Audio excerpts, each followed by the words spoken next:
And good morning. This is episode 7. You're not looking at a video. You're just probably looking at a still picture of myself because it is Saturday morning here and I am late on my podcast. First time I've hit one late. I've always been trying to drop these things Thursday night. My interview with Steve McCamey happened. We actually wound up doing that yesterday. And I'm having some technical issues with the sound and this and that and the other thing, but I wanted to make sure to get something out. So I did record something previous in the week, and I also did the numbers on Wednesday as normal. So this is sort of a placeholder for a real episode. If you're wondering why my voice is so deep, it's that this is what I sound like when I wake up in the morning. I call this my Barry White voice. And it's a really great time to be making phone calls, when I do this. And the reason why you're looking at a still picture of me and not an actual video is because, one, I haven't showered and put a shirt on yet. And I wake up in the morning with normally the worst case of bedhead you've ever seen. I look like an aroused cockatiel. So nobody needs to see that this morning. So I'm going to start with the numbers, and then I'm going to go into that bit that I recorded. Thank you very much for listening this year, week, day, whatever. And now for the numbers. This is March 17th, St. Patrick's Day. Hope you guys have some sort of plans. You can go out and have a good time. For the week of starting the 14th, we run these numbers at 9 o'clock Wednesday morning. The numbers this morning were 4,055 active. That's up 15 from the week before. That's the second week of growth. Positive there. Our new listings are at 2,481, which was down by 39 this time last week. So a little bit tight change there. Closing is 2,411 deals closed last week, an up increase of 72. And definitely a difference from the 725 shortage from before. Pending is now 1941 houses went under pending. That's 138 change lesser than the week before, continuing a 3-week slide. Under contracts with backups, we dropped a little bit by 15 to 1,333, so that's 1,333. That's bouncing around a little bit. No real trend line showing there. Contracts with sellers contingency was up by 19. We're now at 98, but that still puts us in that little range. Before we were really sitting there at 80. We'll see if that continues on. And back on market dropped a bit to 662. So all things, we are seeing a little bit more active properties coming on, a little bit more to choose from. Our new listings went down a little bit, but it was offset by the houses not going under contract, either in the pending or the UCB. So that might be we're starting to see less buyers out there because of the increase in interest rates, which the number I saw yesterday was 3.05 was your average for an FHA 30-year fixed. And that's pretty much what we've been sort of anticipating. As that interest rate goes up, buyers are going to get less confident, less of them are going to qualify. This does not mean that we're moving into a buyer's market at this point, because we are still way low on inventory and still way high on the amount of buyers. But we'll see the trends here a couple months before we actually start seeing them out on the streets. And for you guys who are looking for the farm report, lean hogs closed today at 100.97.5, which is the highest number it's closed since April 17th of 2019. This number is probably being impacted by the news coming out of China that they've had to do a large hog culling because of a disease that's hit their herd. So with that information, I'd go out there and buy your bacon while you can and get it in the freezer, because it's going to be a lot more expensive here coming up. You guys have a great day.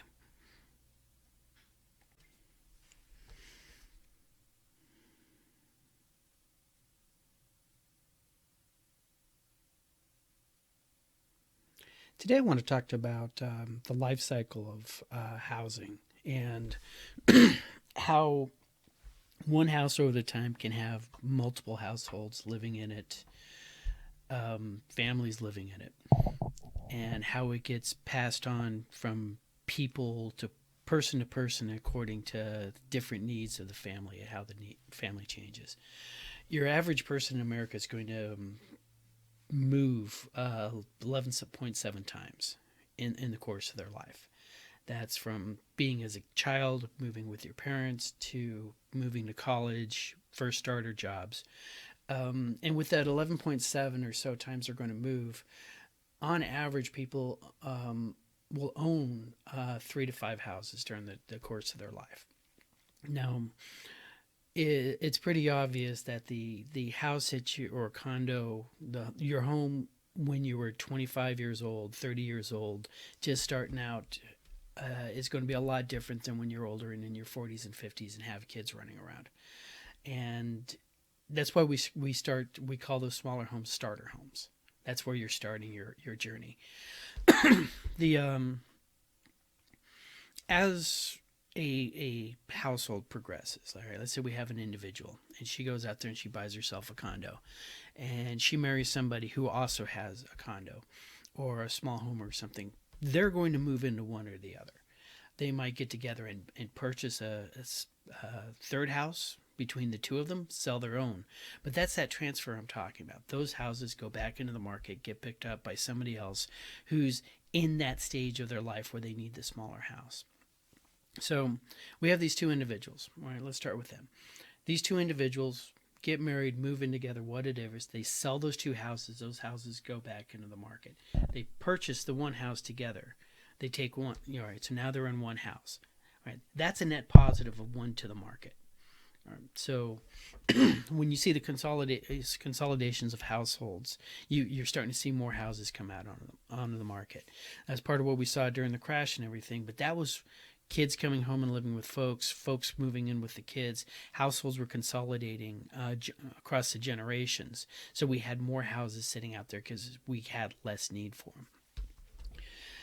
After they get together, they get the starter house between the two of them. If they're anticipating their needs, this couple could get a bigger house, something to anticipate kids coming in. And theoretically, they could raise their kids in the same house. You could be born and go to school, graduate high school, go on to college, or go on to the trades, wherever you go, all in the same house. And this used to be really traditional. And it used to be really traditional where the family home would get passed down, usually to the eldest, or, however that went. But multiple households with multiple kids, next those two kids are coming out. So we had these two people get together, one house between the two of them, bring in a couple kids, and when those kids go, they need their own spaces. Now we need 3 places, or 4, however you want to do that. So mom and dad launch the kids. And this could be 18 years old. This could be 38. You always got that one, the one late bloomer. It was so bad a couple of years ago they were making movies about that, and there was a big trope saying that the millennials were living in mom's basement. A lot of that not because the millennials did not want to go out and own their own places, is that they could not afford to go out on their own between college loan debt, the job and market sucking.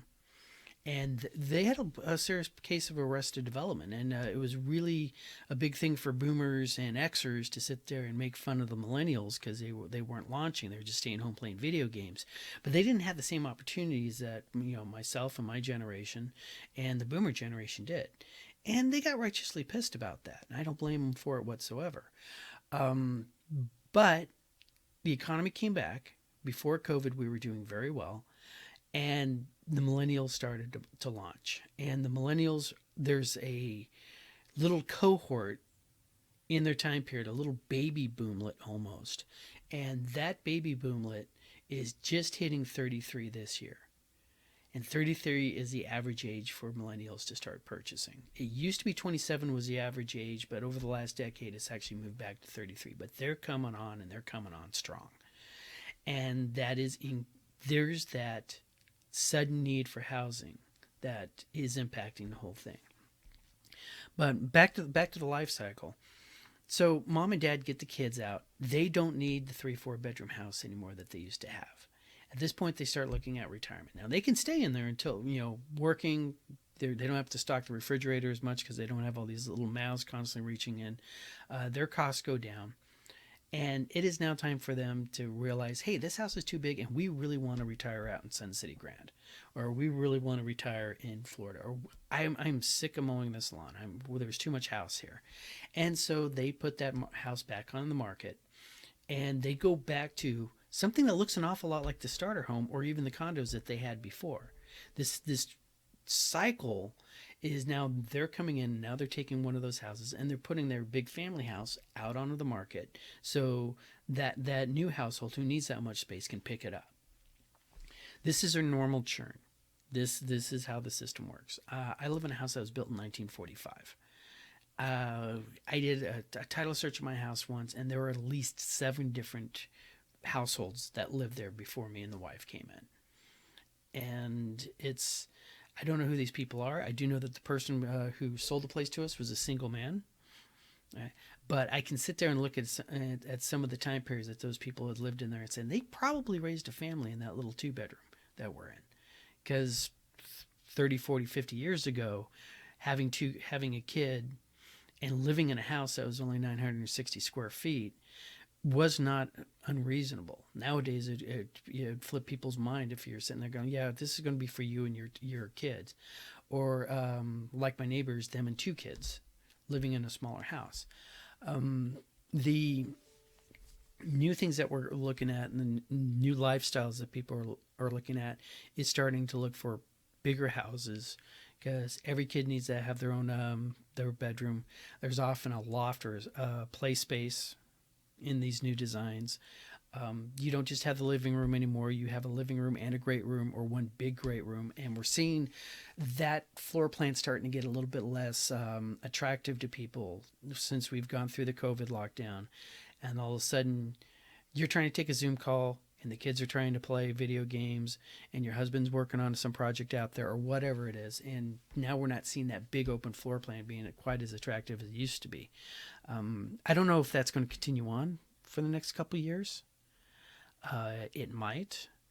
But as we were looking earlier, the household needs change.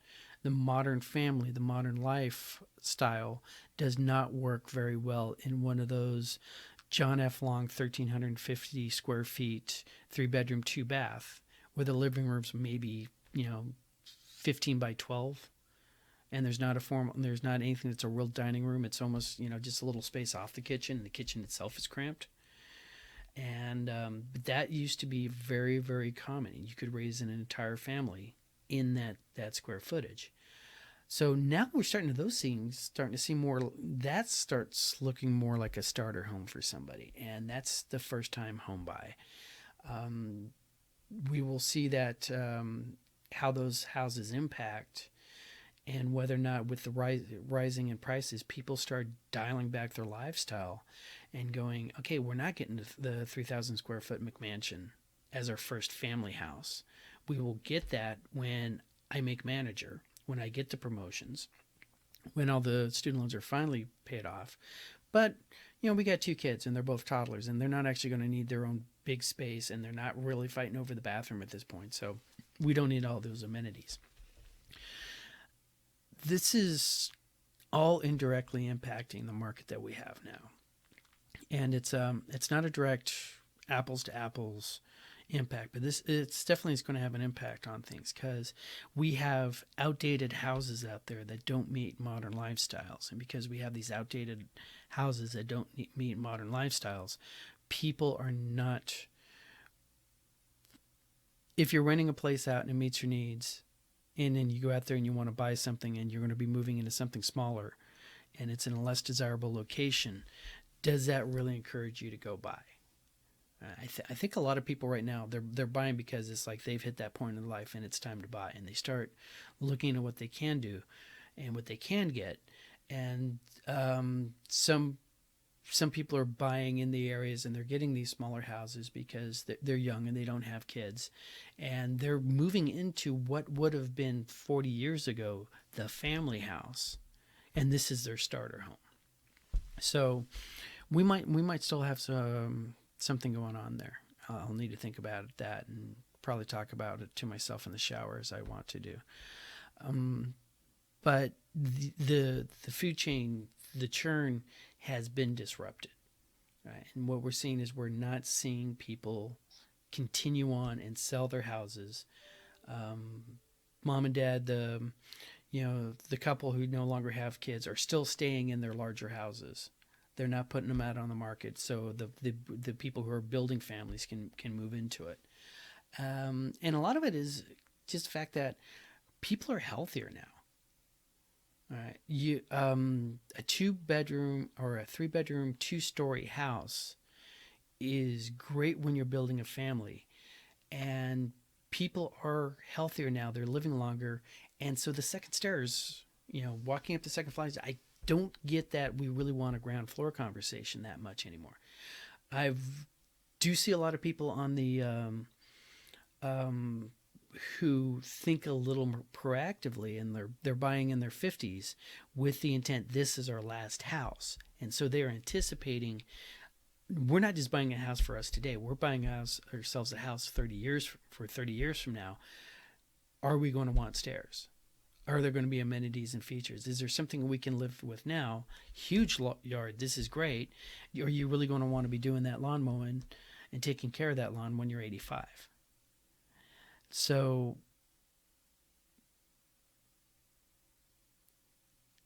this real estate churn and the lack of it is having more of an impact than I think people realize. And I'm not sure if there's a solution to it. This might just be the new normal. This might be the way things go. I can't project out what we're going to be in 10, 15, 20 years. Saying what is a household going to look like then? What is a family going to look like then? What are people's living arrangements going to be then? The impact of this lack of churn, what's happening today, is because people are not willing to sell their house for whatever reason. We have low inventory, and people are not moving out of Arizona, which is one of the original reasons for moving. And since they're not moving out of Arizona and people are moving in, that's also an impact on the churn. So if you guys have any great insights or thoughts or something that I might have missed or not mentioned on this, I'd love to hear it, because I think there's more there than people are realizing. And I would like to figure out how to get this thing straightened out in my head. So thank you very much for watching this part.